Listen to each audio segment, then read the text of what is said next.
Bonjour à tous. Aujourd'hui, je voulais vous parler du plan de relance européen qui a été voté hier au Parlement européen, qui est annoncé comme un plan d'environ 2000 milliards d'euros. Pourquoi je vais vous en parler? Parce qu'on va voir les titres qui vont nous expliquer que cet argent serait de l'argent magique qui viendrait gracieusement de la part de l'Union européenne et il faudrait encore dire merci l'Union européenne.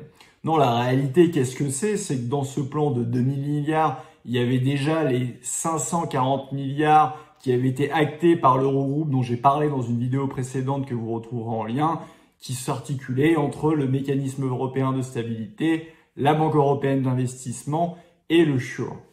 Qu'est-ce qu'il y a en plus en fait dedans? Il y a deux dimensions. La première, c'est qu'ils veulent augmenter les ressources propres de l'Union européenne. Mais ça me fait toujours marrer parce que les ressources propres de l'Union européenne, ça ne veut rien dire. Il n'y a pas de ressources propres de l'Union européenne. Ce n'est que de l'argent qui est ponctionné soit sur les États ou soit directement auprès des citoyens et sur le dos des citoyens. Et en l'occurrence, les ressources propres, c'est ça. Pour vous donner un exemple concret, par exemple, il y avait quelque chose qui était considéré comme une contribution des États à l'Union européenne, c'est-à-dire qu'une partie des droits de douane et de taxes sur le sucre était reversée par les États à l'Union européenne. C'était considéré comme ça jusqu'à 2010. Et en 2010, il y a eu un artifice comptable justement de l'Union européenne qui a considéré que ces ressources allaient être des ressources propres de l'Union européenne. Et donc, ça permet de masquer artificiellement la contribution justement fiscale nette des différents États à l'Union européenne. Et là, en l'occurrence, qu'est-ce que ça veut dire? Ça va être des taxes sur les services numériques, ça va être des taxes carbone, pourquoi pas, mais déjà on pourrait le faire au niveau national, parce que quand vous avez une taxe au niveau national, ce qui est super bien, c'est que vous avez la libre utilisation de cet argent. Alors que là, quand c'est au niveau européen, non seulement en gros on vous prend cet argent, mais en plus on vous dit qu'avec cet argent, il faut faire ça, vous n'en avez pas la libre utilisation. Donc voilà ce qui va se passer exactement, c'est-à-dire qu'on va augmenter ces taxes, on va piquer ces taxes-là aux États, on va créer de nouvelles taxes sur le dos des citoyens et c'est exactement ce qui va se passer. Donc ça, c'est une partie du plan. Grosso modo, ça correspond, on passe de 1,2% du PNB européen à environ 2 selon ce plan-là. Donc ça veut dire que ça va être à peu près 100 milliards d'euros en plus par an qui vont être ponctionnés sur le dos de tous les citoyens des différents pays de l'Union européenne. Et l'autre partie, là aussi, qui est assez drôle, qui est présentée comme quelque chose d'un plan européen, l'autre partie, c'est 1000 milliards d'euros que la Commission veut lever, qu'elle veut emprunter. Donc ces 1000 milliards, c'est quoi? Ça va être des prêts qui vont être garantis déjà par les différents États. Donc là aussi, encore une fois, ce sont les États qui le font. Mais surtout, il faut bien falloir rembourser. Et on n'a pas encore, les modalités de remboursement n'ont pas encore été fixées. Mais on sait d'ores et déjà que de toute façon, ce sont les États et les citoyens qui vont payer, parce qu'il y a deux solutions. Soit ce sont les États qui vont prendre directement en charge ces prêts, mais ce serait une sorte de mutualisation des dettes, et il est fort à parier que si c'était le cas, l'Allemagne, par exemple, lors du sommet européen, quand la Commission européenne va proposer ce projet le 27 mai, dira non. Mais l'autre solution, c'est de faire passer ça sur le budget européen. C'est le budget européen de l'Union européenne qui rembourserait ce prêt. Et auquel cas, ça veut dire quoi? Ça veut dire que nous allons payer, puisque ceux qui vont payer, ce sont évidemment les contributeurs nets. Donc, c'est-à-dire que non seulement, comme je l'ai dit tout à l'heure, nous n'avons pas la libre utilisation de cet argent, mais en plus de ça, on va surpayer pour les autres pays, parce qu'il faut savoir justement que la France, et comme l'Allemagne, le Danemark, etc., et l'Italie, contributrice nette, un contributeur net au budget de l'Union européenne. Donc, c'est-à-dire que nous payons plus à l'Union européenne que nous recevons. Concrètement, on paye déjà 10 milliards d'euros en plus que ce que nous recevons de l'Union européenne.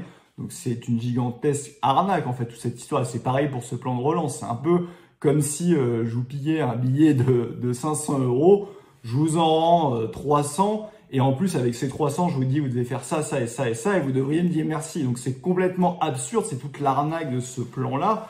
Et finalement, ce sont les États qui vont payer. Et quand on sait déjà que le budget européen de l'Union européenne aura un trou gigantesque avec la sortie du Royaume-Uni de l'Union européenne, la contribution nette de la France va peut-être passer de 10 à 15 milliards d'euros, ce qui est absolument colossal. Mais avec ce plan-là, on peut estimer que la contribution justement de la France va littéralement exploser. Et encore une fois, c'est notre argent, c'est-à-dire que nous allons payer pour quelque chose dont nous n'aurons pas la libre utilisation et on va surpayer pour d'autres pays européens. Donc c'est déjà absolument scandaleux d'ailleurs que des députés, par exemple, de la France Insoumise aient voté ce plan-là. Quand on voit la situation sociale en France, on peut penser que cet argent, on devrait le dépenser avant tout pour la France et pour les Français, ce qui paraît absolument naturel quand on voit l'état de nos hôpitaux, entre autres dans le cadre de la crise du Covid-19. Il faut savoir que les 10 milliards d'euros en plus que nous donnons à l'Union européenne, ça correspond à la construction de 250 nouveaux hôpitaux par an. Donc c'est absolument colossal. Et pour donner un autre ordre de grandeur, les 10 milliards d'euros actuels, c'est l'équivalent de 606 euros par an par foyer fiscal imposable à impôt sur le revenu. Donc l'Union européenne nous coûte très cher et ce nouveau plan justement de l'Union européenne qu'on va nous présenter comme une offrande ou comme un truc absolument génial va coûter très cher aux Français. Je voulais vous parler du refus du fameux plan de 500 milliards de Macron et Merkel, le fameux soi-disant plan de relance européen par les 4 pays dits frugaux de l'Union européenne, à savoir les Pays-Bas, l'Autriche, la Suède et le Danemark. Et pourquoi? C'est une excellente nouvelle pour la France. On pourrait se dire qu'ils les refusent certainement pour des raisons qui ne sont pas les bonnes, mais à la rigueur, peu importe, et je vais vous expliquer pourquoi. Pourquoi? Déjà, il faut savoir que la France n'a absolument pas besoin de passer par un emprunt de la Commission européenne gagé sur le budget européen pour emprunter. La France emprunte à 10 ans à des taux négatifs et n'a pas du tout besoin de passer par là, elle peut le faire elle-même. C'est plus problématique en ce moment et si les taux venaient à remonter pour des pays comme l'Italie et comme l'Espagne. Mais pour la France, il n'y a aucun problème. Et après, pourquoi ce serait une énorme erreur, et c'était une énorme erreur, et quelque part une trahison de la part d'Emmanuel Macron de faire ça? Tout simplement parce qu'en fait, si un emprunt a été mis au niveau européen, déjà, il faut se rappeler que j'avais fait une vidéo là-dessus, que le Parlement européen voulait 1000 milliards, Macron et Merkel ont déjà réduit la voilure à 500 milliards, mais c'était une très mauvaise nouvelle, déjà pour la simple et bonne raison que ces prêts étaient exactement comme c'est le cas du MES, c'est les petites clauses souvent qui sont en bas, ce prêt était avec des contreparties, et les contreparties, alors évidemment, c'était avec toute la novlangue européiste, il s'agissait de dire qu'il fallait, c'était en phase de réforme ambitieuse de la part des États membres. On sait très bien ce que ça veut dire, c'est l'application des GOPE et l'application de toute la doxa de l'Union européenne, à savoir plus d'austérité et plus de politique antisociale en contrepartie de l'obtention de ces prêts. Mais pour la France, c'était une absurdité totale parce que la France, vous savez qu'elle est contributrice nette au budget de l'Union européenne. On donne à peu près en 2020 10 milliards de plus à l'Union européenne qu'on reçoit.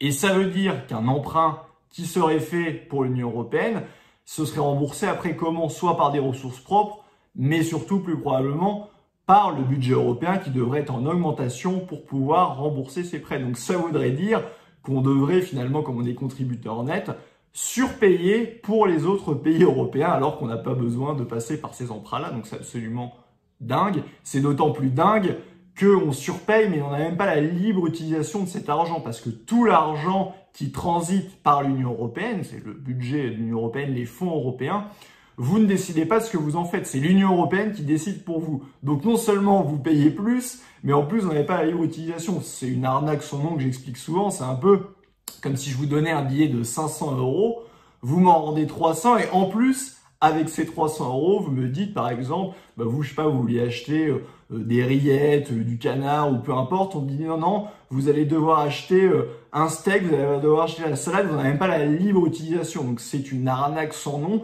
Et ce que voulait faire Emmanuel Macron, Angela Merkel, c'est exactement ça. C'était une fuite en avant totale et en plus qu'on allait payer nous-mêmes. C'est s'enchaîner, mais en plus acheter soi-même les chaînes, vous les apportez et on vous les met. C'était une absurdité totale et c'est pour ça qu'on peut remercier justement les 4 pays frugaux d'avoir mis un stop à ce plan-là. Alors après, il faut voir ce qui va être fait puisque ça va être rediscuté ce mercredi au niveau de la Commission européenne et donc peut-être qu'ils vont arriver à un arrangement, peut-être un emprunt plus faible, peut-être que l'emprunt ne sera que par le MES comme le souhaitent par exemple les Pays-Bas, mais on peut les remercier parce que pour la France, ce serait de toute façon une absurdité de passer par cet emprunt européen, comme ce serait d'ailleurs une absurdité pour la France de passer par le mécanisme européen de stabilité.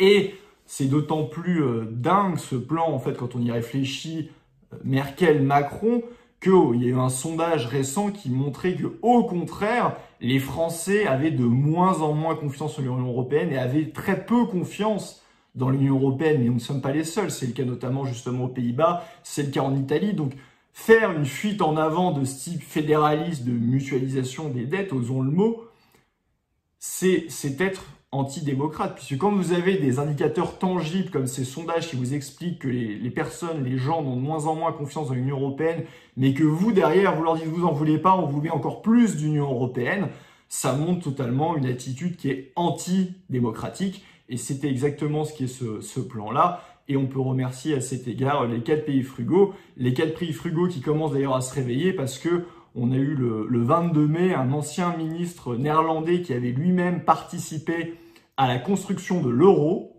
qui a expliqué que c'était une erreur et que les Pays-Bas devraient revenir au florin. Donc cette crise du Covid-19 est évidemment terrible pour tout le monde. Mais si justement ces pays-là peuvent stopper la fuite en avant fédéraliste et que les pays se voient justement obligés d'aller à ce qui est le plus lucide et le meilleur pour eux, je pense notamment à l'Italie, je pense à la France, à savoir un retour aux monnaies nationales, on peut dire que ce sera une grande victoire pour la démocratie, pour ces pays-là qui reviendraient à une monnaie nationale, et ce sera surtout bénéfique pour eux. C'est ce qu'on peut nous souhaiter, c'est ce qu'on peut souhaiter à la France et aux autres peuples européens. Aujourd'hui, je voulais vous parler du plan de relance présenté hier par la Commission européenne et pourquoi c'est une catastrophe pour la France.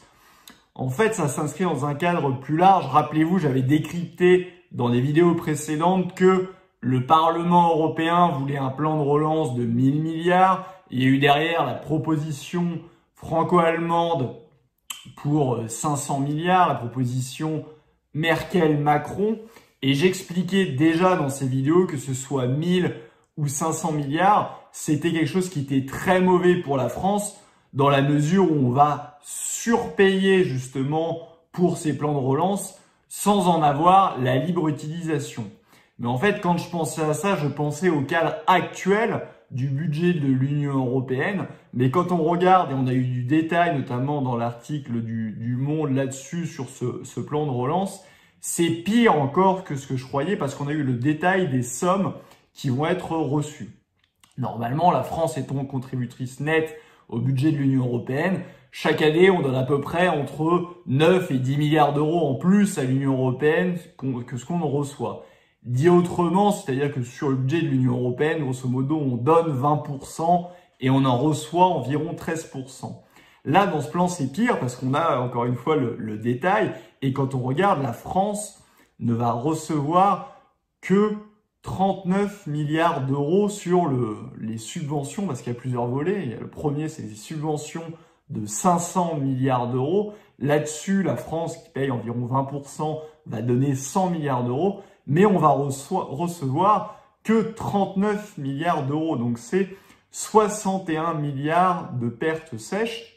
Et je parlais tout à l'heure de 20% donnés, 13% reçus. Là, dans le cas actuel, c'est 20% donnés et 8% reçus. C'est-à-dire que la France se fait arnaquer dans cette histoire. C'est le pays qui perd le plus.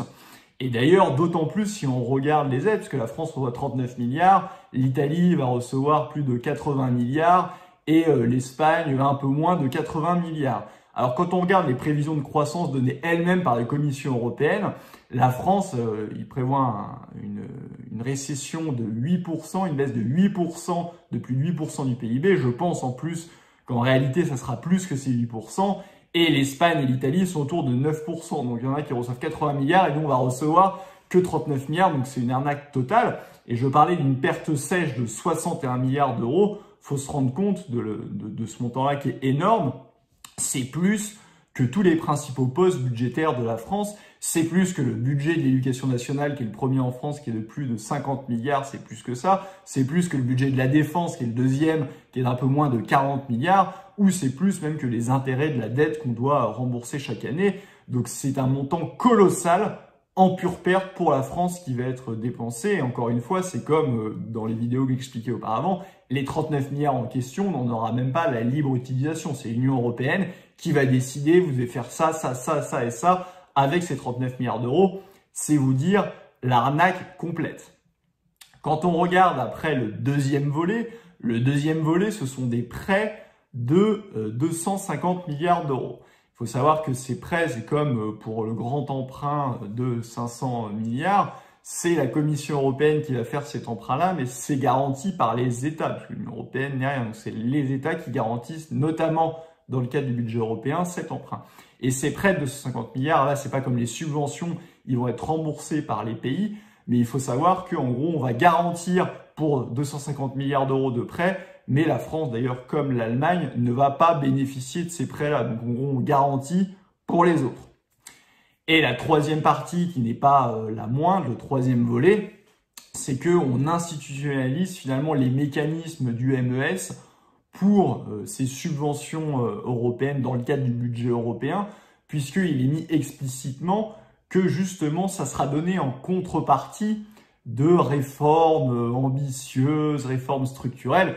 Réformes structurelles, ça veut dire quoi dans la novlangue européiste? Ça veut dire tout simplement des réformes austéritaires et des réformes antisociales. Il faut évidemment s'attendre pour la France à revoir toute la réforme des retraites qui va certainement revenir très bientôt. Et ça va être la même chose en pire pour des pays comme l'Espagne ou pour l'Italie. C'est d'autant plus dingue ce plan-là, si on y regarde bien, que ça a été annoncé hier. Demain, on va fêter les 15 ans du dernier référendum qui a eu lieu en France, le référendum sur la Constitution européenne de 2005, rejeté à 55% par les Français. Donc les Français ont montré par ce vote qu'ils ne voulaient pas plus d'Union européenne, et c'est même tout le contraire. Mais la France, qui a le moins intérêt à ce plan de relance, le soutient. Donc on va les amener vers un saut fédéraliste complètement dingue, puisqu'on va contraindre encore plus les politiques économiques et sociales. C'est l'Union européenne qui va décider pour la France. Les GOPÉ sont mis explicitement. Mais quand on parle des GOPÉ, habituellement, les GOPÉ, c'est un peu comme si souvent les GOPÉ, normalement, si vous êtes l'élève, vous amenez votre budget, votre copie au maître, et le maître vous dit, alors ça c'est pas bien, ça faut corriger, tout en ayant donné les grandes lignes avant de le faire, mais il peut corriger après. Maintenant, ça va plus être ça, ça va être l'Union européenne, le maître, qui va donner directement la copie à la sous-province France, qui va, elle, l'appliquer. Donc en gros, on va payer pour les chaînes ou les menottes qu'on va se mettre nous-mêmes. Donc voilà un peu ce que c'est que ce plan, et c'est complètement antidémocratique. Je parlais des 15 ans du non de 2005, mais les sondages récents montrent aussi que les Français ont peu confiance dans l'Union européenne, et donc cette fuite en avant est détestable. Et le dernier espoir qu'on a dans ce cadre-là, c'est que là, c'est une proposition de la Commission européenne. Les chefs d'État et de gouvernement vont se réunir en juin. Ils veulent une décision, je crois, avant le mois de juillet. Il faut espérer que les 4 pays frugaux, que sont l'Autriche, les Pays-Bas, le Danemark et la Suède, eux s'opposent à ce plan-là. On sait déjà que certains ne veulent pas des subventions et ne veulent que des emprunts. Mais il est certain que s'il y a des subventions, ça va être la France qui va surpayer, et ça sera catastrophique. Et même les emprunts, de toute façon, il y a évidemment des dangers, parce qu'un pays qui ne pourrait pas rembourser, ce sont les pays qui sont garants, dont la France, qui vont devoir payer. Donc ce plan est très mauvais pour la France. Il serait infiniment préférable d'avoir un plan de relance national. On y gagnerait à tous les niveaux, au niveau démocratique, mais au niveau financier. Et espérons ce plan de relance national, et espérons que les 4 frugaux mettent un terme à tout ça. Et surtout, espérons que les Français prennent conscience du danger de la fuite en avant de l'Union européenne, et que le Frexit arrive vite maintenant. Un article qui était particulièrement intéressant et qui est paru hier dans la Tribune, qui expliquait en substance que la BCE avait acheté 100% des emprunts publics italiens sur les mois d'avril et mai. Alors évidemment, c'est de la novlangue journalistique, c'est pas exactement la réalité. En réalité, la BCE n'a pas acheté directement les emprunts d'État italiens, tout simplement parce que c'est interdit dans le cadre de l'Union européenne et de l'euro, des traités européens, de faire ça. Mais ce qu'ils veulent dire par là, et ça c'est vrai, c'est que la BCE et les banques centrales nationales, dans le cadre des programmes de quantitative easing ou assouplissement quantitatif, ont acheté pour un montant supérieur à ce que l'État italien a émis sur le marché primaire et qui a été acheté par les banques commerciales privées. Et donc pourquoi c'est intéressant? Parce que ça montre bien finalement que les acteurs privés ont peur d'acheter de la dette italienne qu'ils ne considèrent plus comme sûre et que finalement ce sont les banques centrales nationales dans le cadre de quantitative easing qui achètent tout. Pourquoi c'est intéressant? C'est intéressant à plusieurs égards. Déjà, ce qu'il faut savoir, c'est que ces programmes de quantitative easing, ça se fait pas n'importe comment, on n'achète pas n'importe quoi de n'importe quel pays et c'est défini par des règles, et notamment les Allemands qui ont voulu que ces règles soient très précises là-dedans. Et en l'occurrence, si on regarde les chiffres et si on regarde justement les achats qu'il y a eu d'obligations d'État, on voit qu'il y a eu pour 37,4 milliards sur cette période d'achats d'obligations italiennes et ça représentait 20% des achats totaux. Pourquoi c'est intéressant? Parce que quand on prend ces règles, là ça se fait dans le cadre du programme d'achat d'urgence pandémique, l'acronyme en anglais c'est PEPP, ça avait été lancé en grande pompe par Christine Lagarde, c'est le fameux programme, vous savez, de 750 milliards d'achats, c'est un énième programme pour sauver l'euro, c'est le 150 millième programme et plan d'urgence, de dernière chance, etc. pour sauver l'euro. Et quand vous regardez ces règles précises, je vous ai dit, l'Italie, par exemple, il y a eu 20% d'achats, mais sauf que les règles et les quotas définis par pays, c'est défini dans la décision de la BCE, justement. Et en gros, la règle, c'est quoi? C'est-à-dire que les achats qui doivent être faits d'actifs par pays, ça doit correspondre, grosso modo, à la souscription au capital de la BCE de l'eurosystème, en gros. Or, quand vous regardez ça, l'Italie n'a pas 20%, mais n'a que 13,8%, disons 14% justement en capital dans l'eurosystème. Donc ça veut dire quoi? Ça veut dire que sur le long terme, ou du moins jusqu'à la fin de ce programme d'achat, pour respecter les règles, vous allez devoir passer de 20% d'achat à seulement 14%, et donc acheter encore moins du coup pour tomber en tout sur une moyenne de 14%. Or, quand on regarde, parce qu'il faut regarder l'efficacité de ces mesures, l'idée c'est quoi? C'est en achetant entre autres des obligations d'État, c'est de faire baisser les taux d'emprunt pour éviter une crise de la dette dans la zone euro et en particulier pour les pays du Sud. Or, quand vous regardez l'Italie, certes, le taux d'emprunt a baissé un petit peu par rapport au pic que vous pouviez avoir en mars, au pic de la pandémie, mais il n'en reste pas moins que les taux d'emprunt sont encore, malgré ces surachats par les banques centrales nationales, à 1,6%. Et donc, ça veut dire quoi? Ça veut dire que ce taux, quand il va y avoir cette régulation pour retomber à 13,8%, risque de monter en flèche, ce qui va poser quoi? Ce qui va poser le problème justement de financement de la dette italienne et la viabilité de le faire dans l'euro. Si l'Italie était hors de l'euro, elle pourrait très bien faire comme a fait la Banque centrale d'Angleterre dans cette crise du Covid-19, c'est-à-dire de financer directement l'État, voire de faire des avances et de la monétisation gratuite. Là, étant dans l'euro, l'Italie est complètement coincée. Donc cette question va se poser. Cette question se pose d'autant plus qu'on a vu récemment une manifestation de ce qu'on appelle les gilets oranges en Italie, notamment à Milan. Et ce sont des manifestants qui réclament en Italie la sortie de l'euro, voire la sortie de l'Union européenne. Donc cette question de la crise de la dette et de la crise de la dette italienne et du lien avec l'euro va se poser inévitablement. D'ailleurs, on avait fait un article là-dessus que j'avais coécrit avec Alexandra Phillips du Brexit Party, où on expliquait justement que cette crise du Covid-19 pouvait amener tout simplement à une explosion, à un éclatement total de la zone euro, et on ciblait justement entre autres l'Italie. Le deuxième point intéressant, là, c'est du côté allemand. Pourquoi? Je vous l'ai dit, les Allemands sont très à cheval sur les règles. Et ces achats, s'ils continuent de se faire, grosso modo, en violant les règles, même si l'alinéa 2 de la décision explique qu'il peut y avoir des variations dans le temps, etc. Mais si on reste à un décalage entre les 20% et les 14%, les Allemands vont évidemment tiquer directement et ça va renforcer, ça va donner du grain à moudre à toute la frange en Allemagne qui est anti-euro. Et c'est notamment le cas de tous ceux qui ont fait un recours auprès de la Cour constitutionnelle allemande de Karlsruhe. J'avais fait une vidéo là-dessus et grosso modo, cet arrêt expliquait déjà que la BCE devait se conformer aux règles de proportionnalité, c'est-à-dire de ne pas acheter trop, justement, et aussi de le faire en respect des règles, justement. Et en respect des règles, c'est ces fameuses règles, justement, de part au capital de la BCE. Et tout ceci, justement, va aussi relancer la guerre qui peut exister entre la Bundesbank, la banque centrale allemande, et la BCE, la Banque centrale européenne. Cette guerre qui existe et qui est là, grosso modo, depuis l'arrivée à la tête de la BCE de Mario Draghi et du lancement de plans, justement, de rachat d'actifs, de quantitative easing. Et donc, on voit bien que ce soit l'Italie ou l'Allemagne, que cette crise de l'euro qui est au centre de tout ça et qui est une espèce de tenaille, avec d'un côté l'Italie qui, par la crise de la dette, pourrait dire qu'elle veut sortir de l'euro, et l'Allemagne qui a peur de payer pour les autres pour la sortie de l'euro, et un grand nombre d'Allemands, un nombre croissant d'Allemands se dit qu'il serait peut-être temps d'arrêter les frais et de sortir.